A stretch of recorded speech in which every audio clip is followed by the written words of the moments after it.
wabil khusus pimpinan madrasah dan juga yang menjadi pemangku manaqib pada pagi hari ini Ibu Hajah Ivo Suryani beserta keluarga besarnya, senantiasa Allah berikan apapun hajatnya Allah kabulkan dan Allah muliakan dengan kemuliaan Syekh Mursyid. Ikhwan akhwat yang sedang menempuh hakikat kesucian jiwa rahimakumullah.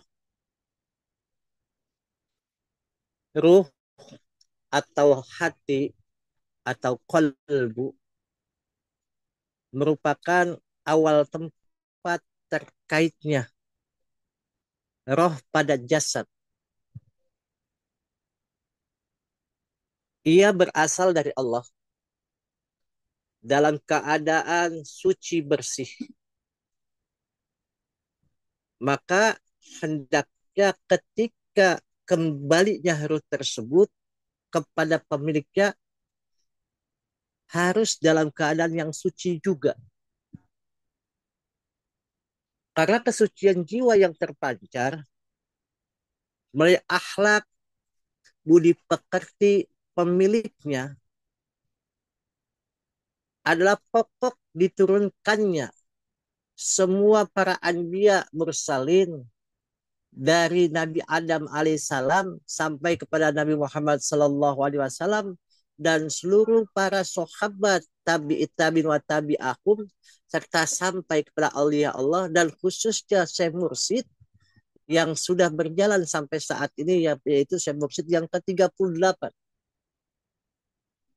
Maka hal ini tergambar dalam surat Al-Qalam ayat 4, wa innaka la'ala khuluqin azim. Dan sesungguhnya kamu Muhammad benar-benar berbudi pekerti yang agung. Sepantasnya, selayaknya setiap manusia yang diturunkan oleh Allah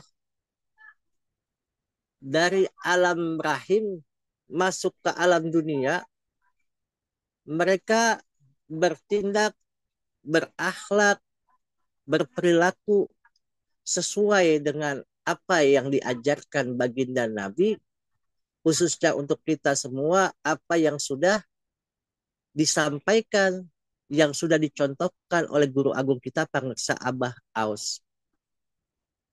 Maka keluhuran akhlak ini menjadi suatu estetika, menjadi keindahan untuk umat muslim, wabil khusus untuk ikhwan wal akhwat Thariqah Qadiriyah Naqsyabandiyah Mahatsura Singlara sampai PKN. Karena dengan akhlak, budi pekerti dan estetika yang luar biasa menjadi indikator tingginya pemahaman akan makna agama dan keluhuran. Allah tinggikan derajat di sisinya. Dalam Al-Quran Allah banyak menyebut bagaimana umat-umat terdahulu, umat-umat yang soleh, yang bercirikan dengan akhlak yang terpuji. Seperti sering kita mendengar Syekh Luqman Al-Hakim atau Luqmanul Hakim. Dia ada seorang hamba Allah yang konon beliau dari Ethiopia. Entah dari mana, yang jelas Syekh Luqmanul Hakim adalah seorang hamba Allah yang mempunyai kulit hitam. Yang namanya diabadikan dalam Al-Quran. Maka dalam sebuah riwayat, bagaimana Allah menceritakan kepada kita bahwa Luqmanul Hakim pernah berwasiat pada anaknya. Yang wasiat ini luar biasa kalau kita bisa cermati. Wahai anakku, manusia itu terdiri dari 3/3 bagian. Jadi manusia menurut Syekh Luqmanul Hakim terdiri dari 3/3 bagian. Sepertiganya untuk Allah. Sepertiga untuk dirinya. dan sepertiga lainnya untuk belatung. Adapun yang kembali kepada Allah yang sepertiga pertama yaitu ruhnya. Sedangkan sepertiga yang kedua kembali untuk dirinya yaitu baik manfaat atau mudarat adalah amalnya. Jadi sepertiga yang untuk dirinya bagaimana amalnya, perilakunya, akhlaknya. Dan satu bagian lagi jasad akan menjadi santapan belatung atau makanan binatang-binatang yang Allah tetapkan di dalam tanah. Ila kecuali para nabi dan kekasihnya. Sepertiga yang belakang itu ada pengecualian. Tidak akan belatung atau cacing tanah memakan tubuh si fulan bila mereka menjadi kekasihnya. Berita mereka menjadi orang-orang yang soleh, para anbiya wal mursalin. Maka itu tidak akan dimakan.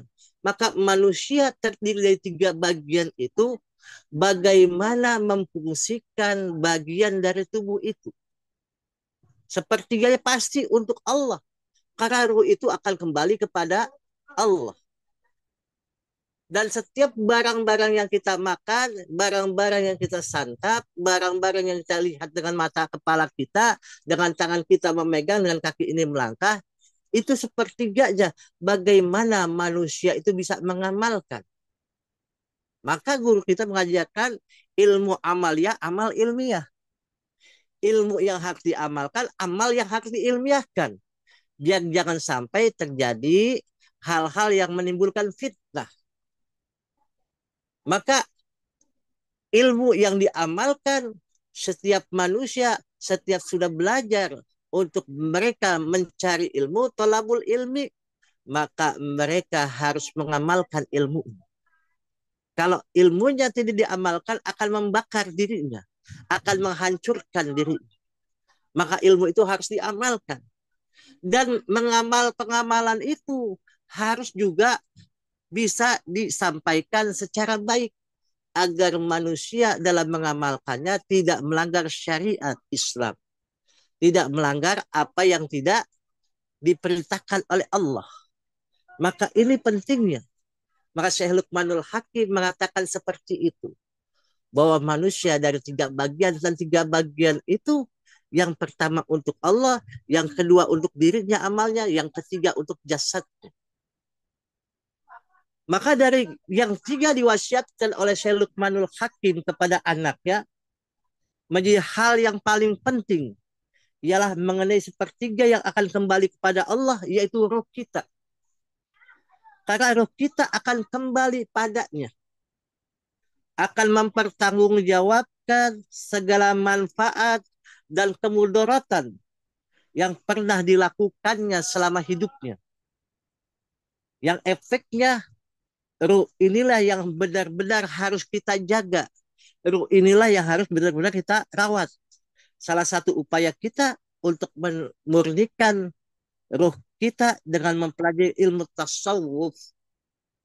Dengan ilmu tasawuf, kita akan lebih bisa memahami berbagai upaya penyucian jiwa. Agar senantiasa terbebas daripada penyakit hati. Karena kita tahu penyakit hati itu luar biasa. Sifat-sifat penyakit hati di dalam diri kita itu luar biasa. Yang bisa menghancurkan tatanan kehidupan kita. Tatanan kehidupan orang lain. Maka penyakit hati itu jangan kita simpan. Jangan kita kumpulkan di dalam kolbu kita. Agar kolbu kita bersinar untuk mendapatkan karunia Allah Subhanahu wa Ta'ala. Dan muara daripada kebersihan jiwa, kebersihan hati ini terciptanya pribadi-pribadi yang berakhlak, akhlakul karimah, akhlak luhur, akhlak terpuji. Maka ada satu kitab, Akhlakul Karimah wa Akhlakul Mahmudah. Bagaimana seseorang itu bisa menyandarkan setiap perbuatannya berdasarkan Allah berikan pemahaman dengan ilmunya, dan dia bisa mentransformasikan semua yang diberikannya sesuai dengan tuntunan Allah dan Rasul. Maka Syekh As-Sajali atau Imam Syajili mengatakan Al-Luqmanil Hakim libnihi annan nasa salah satu aslasin sulusulillahi wa sulusun linafsihi wa sulusun lidudi wa amma huwa lillahi farujuhuhu wa amma huwa linafsihi fa amaluhu wa amma huwa lidudi fajismuhu. Barang siapa yang belum mencicipi merasakan ilmuku ini, maksudnya ya soal kesadaran kepada Allah Subhanahu wa taala, maka nantinya akan membawa dosa besar. Karena apa? Tidak mengenal bahwasannya tubuh itu terbagi yang tiga itu. Maka betapa banyak amalnya tidak merasa serta tidak tahu. Maka mereka keluar dari dasar bumi ini tanpa mendapatkan bimbingan Syekh Mursyid, mendapatkan talqin zikir, sepintar apapun, sealim apapun. Kalau ruhnya tidak dididik untuk bisa mengenal Tuhannya, maka mereka akan keluar dari buka bumi ini dalam keadaan berdosa. Dosa yang besar. Maka upaya penyucian diri ini memerlukan bimbingan dan arahan dari seorang yang terpercaya, teruji, yang sudah pasti bisa memberikan solusi untuk diri kita bagaimana memurnikan hati ini untuk bersuci, untuk menyucikan dirinya kepada Allah. Karena kita tahu bahwasanya guru kita pernah mengatakan bahwa guru itu ada tiga macam. Ada guru tentu, ada guru bantu, ada guru khusus. Guru tentu sudah jelas, yang melahirkan kita, ibu kita, yang sebelumnya bapak kita melahirkan kita dahulu, itulah guru tentu. Yang memberikan pengajaran, memberikan namanya makanan, kehidupan untuk kita secara lahiriah. Dan yang kedua guru bantu, yaitu guru madrasah, guru olahraga, guru renang, guru-guru di dalam namanya pesantren, itulah guru bantu. Guru bantu yang mengajarkan supaya manusia yang tadinya tidak bisa membaca. Yang tadinya tidak bisa berenang menjadi bisa berenang. Yang tadinya tidak bisa naik mobil, maka diajarkan ada guru bantu. Tapi yang terpenting adalah guru khusus. Bagaimana ketika sudah mendapatkan ilmu secara syariat, secara tauhid, kita mengamalkannya, memastikannya dengan syariat dan tauhid itu, maka kita bisa bersandar bahwasannya beribadah itu harus menutupi daripada hal-hal yang membuat orang-orang itu berprasangka tidak baik kepada dirinya, kepada jamaahnya. Karena apa? Dengan syariat itu menutupi aib-aib yang ada untuk dohirnya. Supaya apa? Mentransformasikan dengan namanya menutupi jasmaniahnya itu, jangan terbuka auratnya dengan cara berwudunya, dengan cara apapun, maka ditauhidkan supaya mereka menyembah yang hak, yaitu Allah Subhanahu wa taala. Maka ada tuntunan dari ilmu thariqah dan ilmunya ilmu tasawuf, maka diajarkan oleh Syekh Mursyid yang bisa menjalankan itu agar mereka wusul kepada Allah. Masyarakat ikhwan rahimakumullah. Imam Athaillah As-Sakandari berkata, "Uhruj min awsafi basyariyatika an kulli wasfin munakisin limubudi yatika litakuna linida ilhaq mujiban wa min hadratihi qoriban."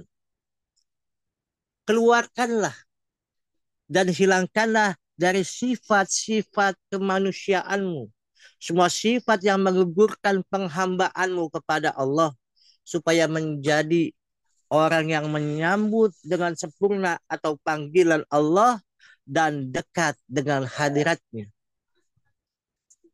Upaya mujahadah menghilangkan sifat-sifat matsbumah zahir dan batin ini tidak mudah. Semua harus dilalui dengan sering riyadhah, berlatih, dan selalu bermujahadah bersungguh-sungguh. Maka sering kalau namanya santri mengatakan manjada wajada. Kalau orang bersungguh-sungguh pasti berhasil. Maka orang-orang yang bermujahadah dengan sungguh-sungguh kepada Allah, pasti mereka akan mendapatkan hasil yang diinginkannya. Seperti tujuan kita adalah mujahadah. Ilahi anta maksudi sampai waatin ma'aka abada. Itu mujahadah. Apapun yang kita lakukan tujuannya hanya kepada Allah. Tidak ada yang lain. Hanya minta bisa bersama dengan Allah dimanapun, kapanpun kita berada. Maka harus kita pahami bahwasannya Torikoh kaum sufi bukan untuk santai-santai atau bermalas-malasan. Bukan untuk bersenda gurau. Melainkan bersungguh-sungguh dalam beribadah guna mencapai puncak penyerahan diri sepenuhnya hanya kepada Allah. Dengan semangat, itu pula yang dapat mengikis habis sifat matsmumah, akhlak yang buruk. Akhlak itu maka ditaholikan, dikosongkan semua, dan mampu menghiasi dirinya dengan sifat mahmudah, akhlak yang baik, akhlak yang terpuji. Maka tahali. Tahali itu setelah dikosongkan, maka itu akan namanya diisi. Maka kosongkan semua keadaan kita dikala kita sedang bersama Syekh Mursyid. Maka Syekh Mursyid akan memasukkan cahaya-cahaya kepada diri kita. Maka sifat-sifat itu menjadi seseorang itu makin tawadu, khusyuk, dan memelihara ketaatannya kepada Allah. Bukan tawadu di sini tahu warna duit, bukan. Tapi tawadu betul-betul hanap asor. Betul-betul merasa dirinya tidak punya apa-apa. Tidak punya keinginan apa-apa.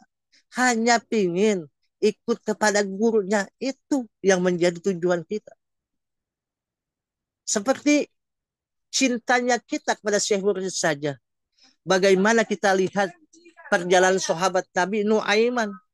Nuaiman itu cuma namanya modalnya cinta kepada Allah dan Rasulnya.